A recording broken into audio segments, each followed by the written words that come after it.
Dans cette végétation très dense, avec les bénévoles chasubles bleus de l'Association de recherche des personnes disparues, Flore et Pablo, à peine arrivés d'Argentine, progressent lentement, à la recherche du moindre indice.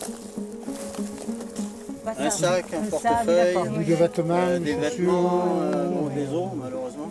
Qu'est-il arrivé à Juan Ignacio de Bandi, cet Argentin de 36 ans, biologiste, passionné de voyage et dont la dernière trace de vie s'arrête ici, sur les hauteurs du Cap Canaille. Vous avez l'espoir de le retrouver vivant? Moi, non. C'est difficile, ça fait beaucoup de temps. Mais moi, oui.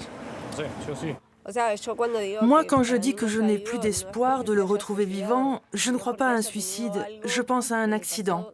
Ou alors il s'est passé quelque chose et il ne s'y attendait pas. Cassis, ces petites ruelles, juste derrière le port. Le frère et la sœur de Juan ont rendez-vous avec la logeuse. C'est la dernière personne à avoir eu un contact avec Juan. Au 29 rue Séverin-Icard. Donc l'appartement où Juan a logé, il est là-haut. Et vous êtes sûr qu'il a logé ici? Sûr à 100%, non. Pourquoi? Parce que je ne l'ai pas accueilli. Donc, mais j'ai discuté avec lui via la plateforme et sur WhatsApp. Alors moi, je lui ai donné la marche à suivre pour récupérer les clés qui sont sur place. Et il m'a demandé la veille de son départ où se trouvaient les poubelles. Des certitudes, pourtant il y en a. Juan Ignacio de Bandi, dont voici le portrait distribué aux Cassidins, a bien acheté de la nourriture dans ce supermarché. Que s'est-il passé ensuite? La personnalité du trentenaire intrigue. Pourquoi autant de voyages? Pourquoi, après son séjour en Allemagne, ses collègues de travail l'ont décrit très renfermé sur lui-même? Peut-être qu'il était plus renfermé, mais nous, en tout cas, nous ne savons pas pourquoi. Il avait le projet d'acheter une maison en Argentine.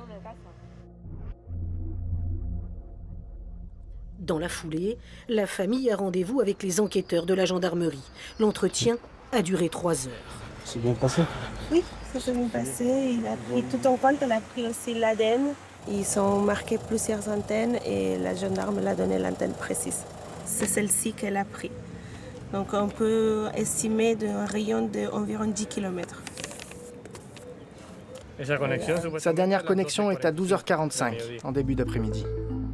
Ici, sur cette route des Crêtes, le 18 janvier à 12h45, le jeune Argentin était donc vivant.